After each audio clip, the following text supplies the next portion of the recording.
Most recently, we've had one of their Tarrantol missile corvettes, which packs quite a punch, or used to pack quite a punch, hit by, I think, probably three of the drones and completely sunk it. And why do you think Russia has failed to protect the Black Sea fleet better? I mean, you mentioned that strike only last week. That is a pretty significant blow. And yet Ukraine have been having success for some time now. I think I'm right in saying about a third of Russia's Black Sea fleet has now been wiped out by Ukraine. Why has Russia been unable to protect it better?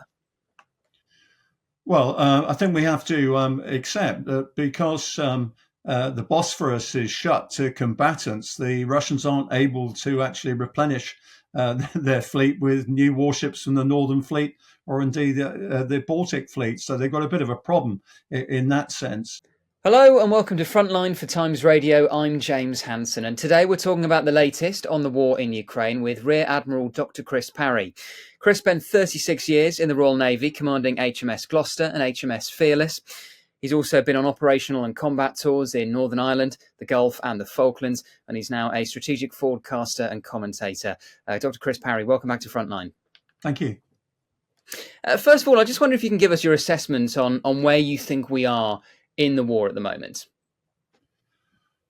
I think there was great expectation last year that possibly the Ukrainians would be able to break through to the Sea of Azov or the Black Sea, cutting the land bridge that the Russians have from the east, the Donbass region, to Crimea.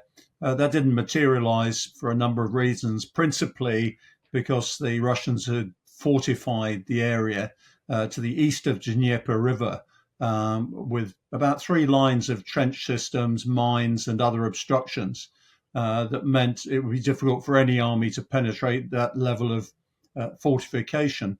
Secondly, the Ukrainians had been essentially trained by their Western allies in defensive operations and not really in assault and attack formations.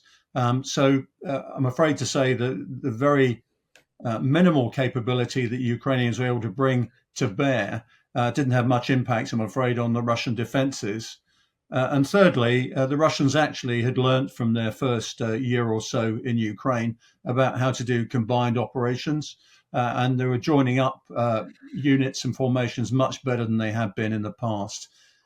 And I think, finally, we must accept the Ukrainians didn't have any sort of air control over the battlefield. So the Russians were still able to bring significant air power to bear against any sort of a Ukrainian formation, including, of course, a large number of Iranian and Chinese-derived drones. I want to come on to the situation in the Black Sea, where Ukraine have been having significant success for some time now in a moment. But first of all, Chris, what is your assessment of the situation on the front line itself? It feels like we're in this period of very positional warfare with neither side making significant breakthroughs. Can you see any change in that in the coming months? I think the Ukrainians have been adopting what I would call a porcupine strategy in the Black Sea. They've been trying to hit the Russians while obviously trying to remain protected themselves. Their first task really was to stop the Russians getting into the approaches of Odessa. At one stage, we had about half a dozen Russian amphibious ships that could be seen quite clearly from Odessa.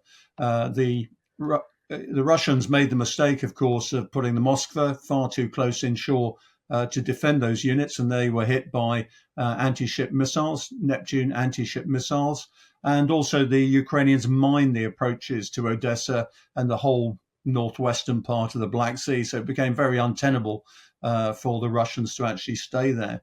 And after the Moskva was sunk, I think their surface navy was very wary of going anywhere near the western part of the Black Sea. The Ukrainians then followed it up with attacks on Russian warships, where they found them both with missiles when they were alongside, but also with surface drones that were able to crash into the side of some of their ships. And we saw extensive damage to 2 landing or amphibious ships alongside in Crimea. We saw a Kilo class submarine that was in dry dock hit with what looks like a Storm Shadow missile, and that became a constructive write-off. Several other vessels were hit by drones, And most recently, we've had one of their Tarantul missile corvettes, which packs quite a punch, or used to pack quite a punch, hit by, I think, probably three of the drones and completely sunk it. And why do you think Russia has failed to protect the Black Sea fleet better? I mean, you mentioned that strike only last week. That is a pretty significant blow. And yet Ukraine have been having success for some time now. I think I'm right in saying about a third of Russia's Black Sea fleet has now been wiped out by Ukraine. Why has Russia been unable to protect it better? Well, I think we have to accept that because the Bosphorus is shut to combatants, the Russians aren't able to actually replenish their fleet with new warships from the Northern Fleet or indeed the Baltic Fleet. So they've got a bit of a problem in that sense. And the Montreux Convention, as I said, prevents the combatants of any war passing through the Bosphorus. So that's one reason. Secondly, we are seeing some innovation here. We're seeing these drones, which would be pretty difficult for anybody to stop, whether they're airborne or indeed on the surface. They're very low visibility. They're normally made of plastic or glass reinforced plastics. They're very difficult to detect. And we've seen certainly on the cameras of some of the drones, the Russians are putting a lot of lead into the water to try and stop them. But of course, if you're attacked by more than one, that's quite a difficult task, particularly at night. So they're having a lot of success. The other thing the Ukrainians have done, of course, is put together this sort of trade corridor that goes through Moldovan territorial seas and then the territorial seas of Bulgaria, Romania, and then Turkey, which enables them to run, obviously, merchant traffic down the west side of the Black Sea. So they're essentially relying on the fact that the Russians don't want to attack a NATO country's territorial seas in order to keep their trade going. Just put the success Ukraine have had in the Black Sea into some kind of context, Chris. I mean, if I told you 2 years ago that a country with essentially no navy to speak of in Ukraine would have eliminated a third of Russia's Black Sea fleet, what would you have made of that? Oh, well, to be fair, this is something, a scenario that I put together in a book I wrote in 2014, where I said you don't actually have to be at sea to exert maritime power. I pointed out at the time that Somali pirates were exerting maritime power by boarding ships, obviously in the Indian Ocean. We could say that the Houthis are trying to exert maritime power from the land in the Red Sea at the moment. And so this is just an extension of that. Maritime power doesn't actually have to be at sea to be projected at the sea. And as we've seen with surface-to-surface missiles, with mines, and with these new drones, you can actually establish what I would call sea denial, even if you don't establish sea control. And that's essentially what the Ukrainians got. They're denying the Russians access and the ability to project their own force into parts of the Black Sea. And that's entirely consistent with classic maritime theory. And I take it you think Ukraine will continue their current strategy. They will continue to target ships in the Black Sea where they can. I think there are two reasons why Ukraine will continue doing that. One is it is successful and it is keeping Russian warships away. I also think that it's good for Ukrainian morale. They're actually seeing that's an area, a sector in which they're being really successful. And also at a time when they're being pushed back in the east in many ways. You can see the Russians are conducting daily attacks that are gaining ground very gradually in the east. And I think we'll probably see a frozen conflict emerging on land next year once the Russians and the Ukrainians have probably tried one more offensive to see if they can break through each other's lines. It's a really good point. It seems to me, given how relatively stagnant things are on the front line in the east, that Ukraine are looking at different tactics. They're continuing their operations in the Black Sea. But also now what's been interesting in the last few months is they're targeting quite successfully of Russian energy infrastructure. Has that surprised you? Well, it has surprised me because the Russians, of course, have said if you attack Russia, then we're going to put all sorts of things your way that you won't like very much. And indeed, whenever anything is attacked in any sort of strength or depth in Russia, you see quite a lot of Russian missiles flying the other way to attack infrastructure and civilian targets in Ukraine. So the Ukrainians have been wary of that. And of course, they've been restrained, I think, by the United States in two ways. One, in terms of policy, they said, look, don't provoke the Russians too much. And secondly, in restricting how the weapons that the West has supplied to Ukraine can be used. But I anticipate that I think come the new year, you'll see increased attacks by Ukrainians on deeper Russian targets and infrastructure. Indeed, I noticed yesterday that Patrushev, who's the head of the Security Council, is actually saying, look, we need to protect ourselves against drone and missile attacks from Ukraine. And the fact he's saying that publicly means that he needs resources, and he clearly indicates it's going to be a threat from an intelligence point of view. How deep into Russia do you think Ukraine could strike with these attacks? I mean, if they can hit energy infrastructure around St. Petersburg, you'd have thought they could hit, most areas of European Russia? I think there's an aspiration for the Ukrainians to be able to hit most targets this side of the Urals. But to be fair, given their limited supply of missiles and drones, they want to go for prestige targets which directly affect the battlefield. That means logistics, and also production sites that are within range. I suspect the Kerch Bridge is going to come in for a bit of attention at some stage, and the real priority will be to try and cut Russia off from Crimea. The whole infrastructure, the whole population and its morale depends on supplies from Russia, and the key issue is if Ukraine can cut Russia off from Crimea, it's a major strategic blow, but it also has a major effect on the tactical war on the ground. How would you assess the strength of Russia's air defences to cope with these attacks? It's interesting. I was watching on a Russian military blog site recently, Storm Shadow missiles flying past one of their air defense batteries. That was an S-300 battery, which is not bad. But all the operators could do was just stand and swear at these missiles as they went by. So it's got gaps. There's no doubt about that. Storm Shadow seems to be getting through. ATACMS are getting through these land attack missiles that the United States have provided. But the real Russian strength lies in electronic warfare. And I think electronic warfare is being used by the Russians to neutralize quite a few of the drones that the Ukrainians are using, and increasingly, I suspect, will be applied to any missiles that are flying the other way. Certainly, that's something I've been advocating for the Ukrainians to be doing much more of, to be able to jam both the drones and the missile systems. And I think we've got to bear in mind that if we look at the deal that the Russians have made with the Iranians, they've bought 2,400 Shahed drones recently for $1.5 billion. They're about sort of $700,000 each. So these are quite sophisticated drones. So that's going to cause a lot of damage if the Ukrainians can't actually deal with that. And of course, the Russians have also been trading with North Korea, getting ballistic missiles and large numbers of artillery shells for their 152 and 122 millimeter artillery. So next year, the Russians will be fully tooled up with quite a lot of the things they need to apply pressure to the whole front against Ukraine. And it'll be best that we ensure that Ukraine can withstand that attack and also, of course, undertake an assault of its own. Well, that brings us quite neatly onto the situation currently with the lack of further military aid for Ukraine, in particular from the US. Do you think we are already starting to see the impact of the impasse in Congress on the front line in Ukraine?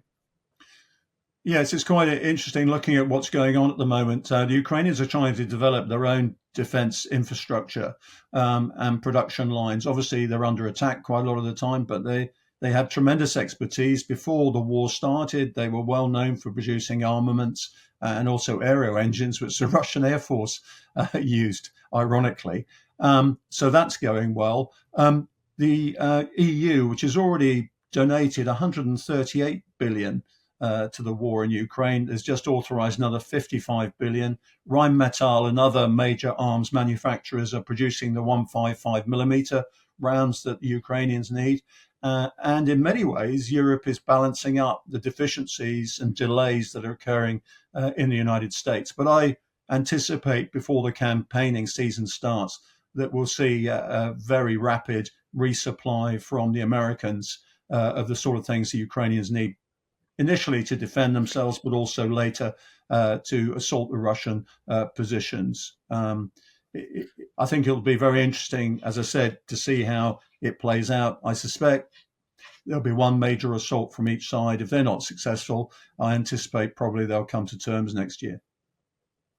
And when we talk about the military aid that Ukraine needs, I mean, specifically, do you think it comes down to artillery rounds primarily? It comes down to the effect that you can actually produce on your opponent with whatever you've got. It's not just artillery rounds. They certainly get through a lot of those. There's no question about that because it's flexible. You can actually move your artillery positions quite rapidly. You can use underground. You can use camouflage. Missiles, too, are quite important because they are precision weapons. And they've had tremendous sort of success, particularly on the Ukrainian side, for hitting Russian logistics, command and control centers and things like that. Where do you stand on the impact the F-16s will have once they become a major factor in this war, once Ukraine has proper access to them and is fully trained up on them? I mean, do you think it will have a significant effect on this conflict, or do you think perhaps people have been overstating the impact they will have? I think the effect of the F-16s depends on how many there are. It depends which variant is put into the front line.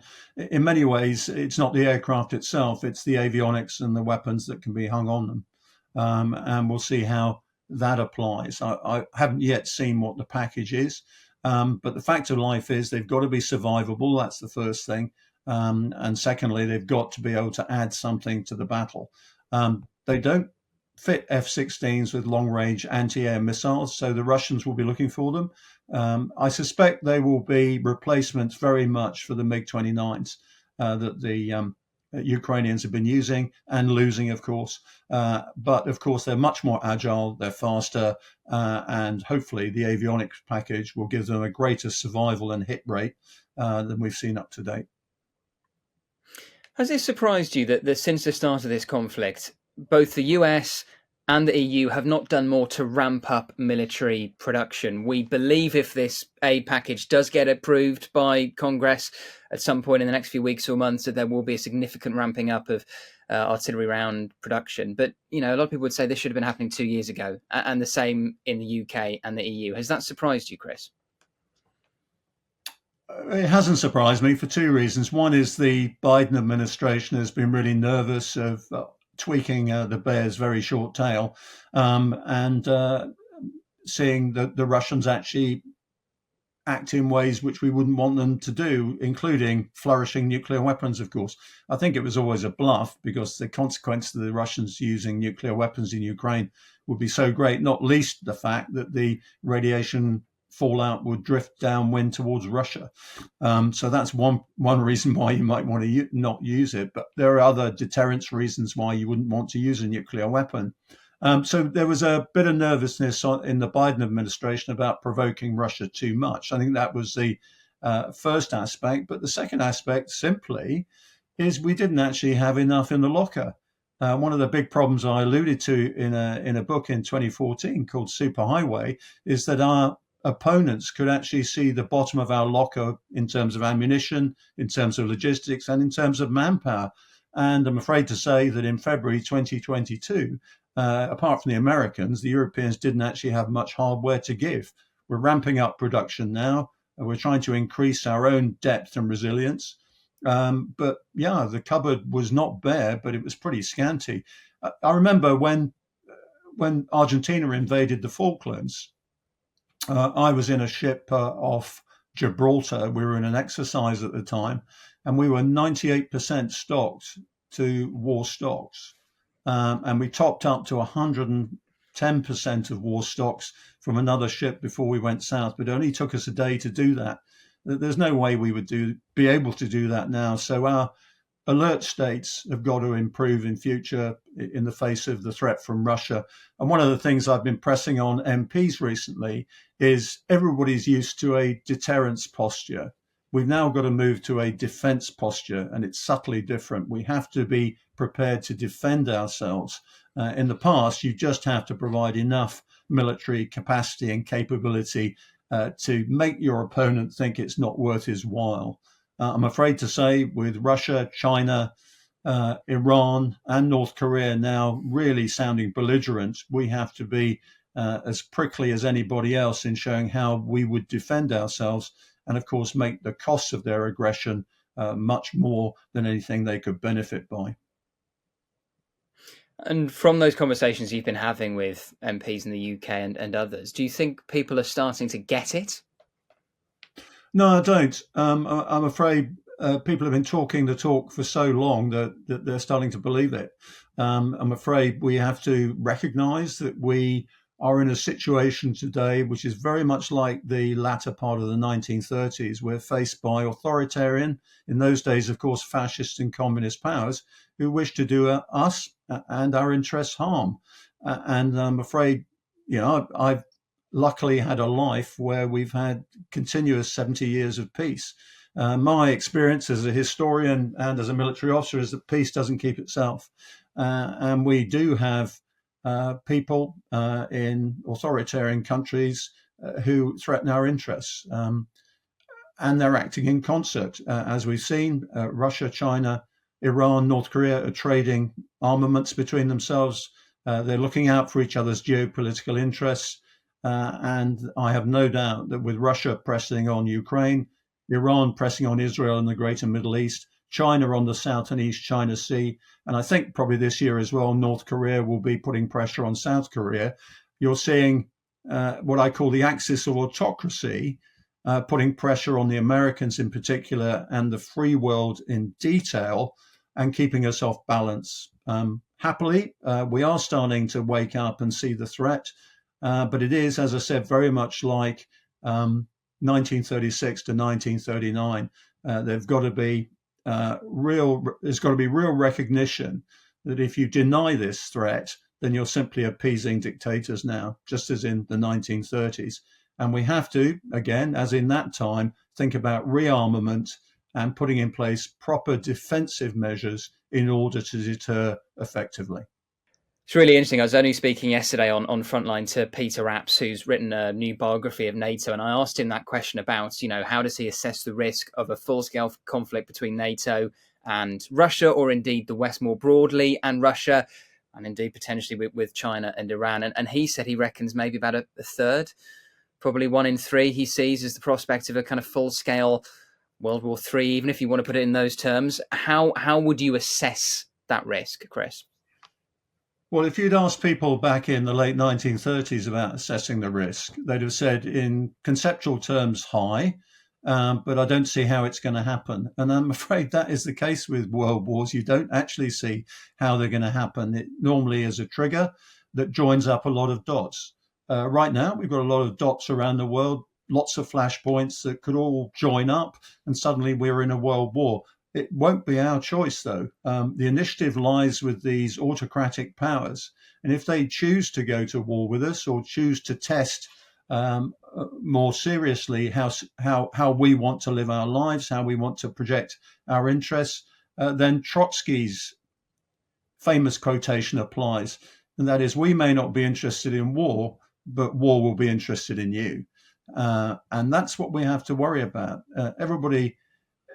funny enough, I spoke to a group of MPs the other night, and they said the same question, to tell you the truth, James. And they said, when are people going to take it seriously? And I said, well, the same missiles that can hit Kiev can hit Kent. And when people realize that, or indeed when the missiles start threatening Kent or Knightsbridge, then maybe we will get people paying attention to it. But I can tell you now, there's probably a Russian submarine within missile firing distance of all our major infrastructure and sites, even now submerged in the Atlantic. And it can fire the same missiles at us that it has fired, that its sisters have fired at Ukraine. That's the scale of the threat. We should be tracking that submarine day in, day out to make sure that it's marked in case it does something. That's the scale of the threat. It's me, I'm old enough to remember the Cold War. In the days before mobile phones, I used to be on duty in my house in case a Russian submarine came down the west side of the United Kingdom. And we used to go out and track it. That may be the world we're going to be back in again in the near future.